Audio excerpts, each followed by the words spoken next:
Hi, I'm Amy Shaw. This week on our summer tour, we're on the east side for a taste of Caribbean cuisine.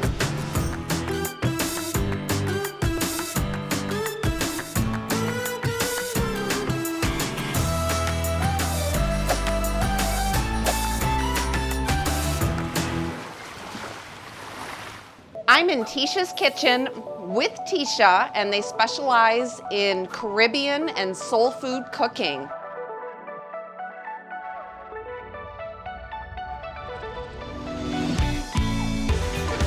That's the best. Look at that one.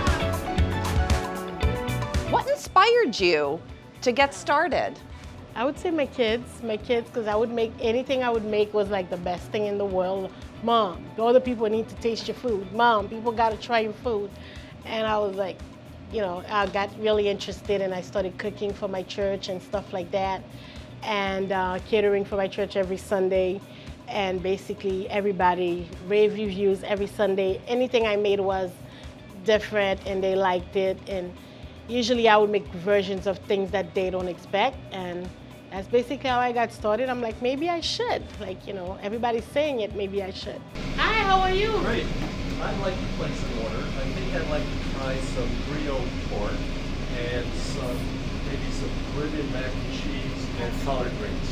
I got you, of course. I can do that for you. Welcome to Tsha's. The pork griot is basically pork shoulder cut up. We just cut it up in chunks and we clean it in vinegar, lemon juice, and we also add sour orange, which is a different type of orange, and basically wash it really well. We put it on in a pot, put it on the stove, and basically that's the only meat that we don't marinate before. And some people do, but my mom was like, that's sacrilegious, you do not marinate pork. And as it starts cooking, that's when you start adding, because basically you want to save the pork flavor and you want to slow cook it.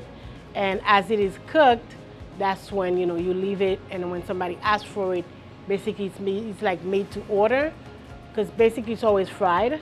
Some people bake it, but mostly 99% of the time it's fried. And when somebody asks for it, that's when we fry it.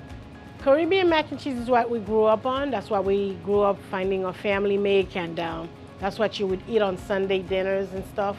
It's onions and peppers and really good cheese. Like one of the cheese that they really love putting in there is the Laughing Cow, because that was one that was ready that we would find in any Caribbean markets. And now we add a little different stuff to it, but it's basically peppers and onion, and it usually always has meat.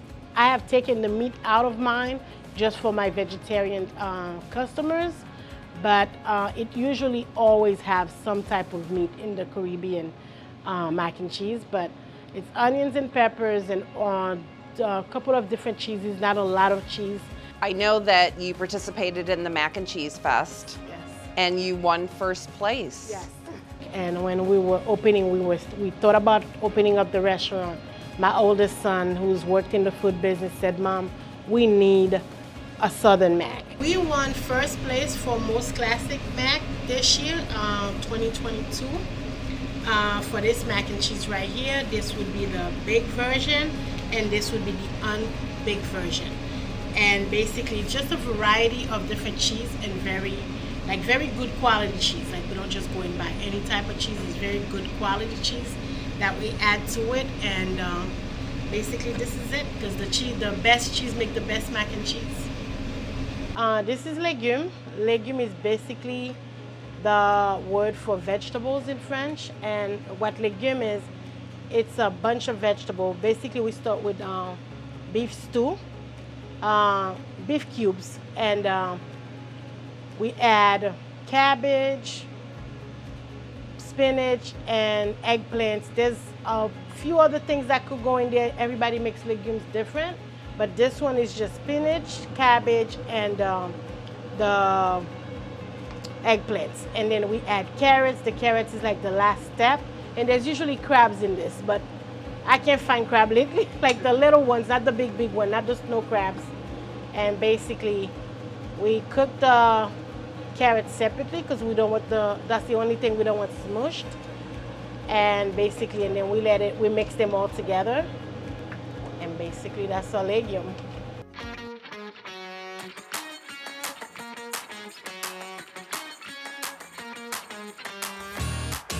today we're gonna do the red snappers, and we're gonna do 3 different types of red snappers. And we're gonna have one fried, baked, and stewed. And of course, with every Caribbean dish, it starts with lemon. We wash it in a lemon, we let it sit in the lemon for probably like 40 minutes, 40 to 45 minutes, then we wash it off. Because if one thing is like we don't want the fish to smell, we don't want to smell the fish. And then, of course, the second part is to marinate it in the épices. The épices is the base of every Caribbean cuisine, specifically Haitian cuisine.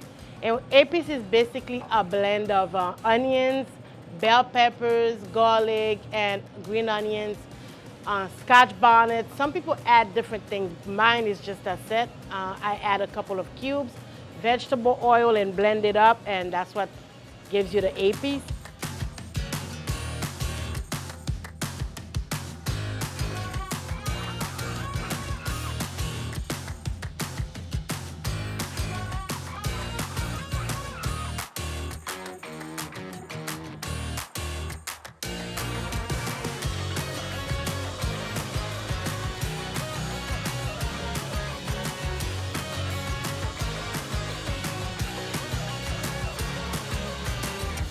Tsha came up with a Caribbean twist on a Binghamton original, Speedies. Speedy was something that I made for my kids, and they came, my son, they came and they were like, Mom, you gotta have this on the menu. And basically to me, was just chicken breast. I cut it up almost like I would do the pork shoulders. I cut it up and I marinated in the épices, which is the base of all the Haitian cooking. And I would just leave it there. And when somebody asks for it, I can fry it, breaded or unbreaded, whichever way they want it. And that's how that came about. I was calling it chunks of chicken, and a customer came in here and she was like, oh, you have fried Speedies. I was like, hey, I guess we have fried Speedies. Well, let's talk about the inspiration of these recipes. Where did the recipes come from? Basically, my grandmother, it's basically a different recipes from all the women in my life, my mom, my mother-in-law. They all cook different recipes, but at the base of it is the Haitian cooking, and I got a little bit of all of them together. And how special is that the whole family is involved with the restaurant? Extremely special. Like that's what makes the whole thing worthwhile, is because my kids are so involved, and they don't really need for me to tell them to do anything. They just come in. Like I have one in the back. He comes in and clean. He put everything together. They're always making sure things are running well, because they also feel like this is not just Mom. This is also us. It's a family business. Yes, it is. It's a family business. It's a family affair. Everything.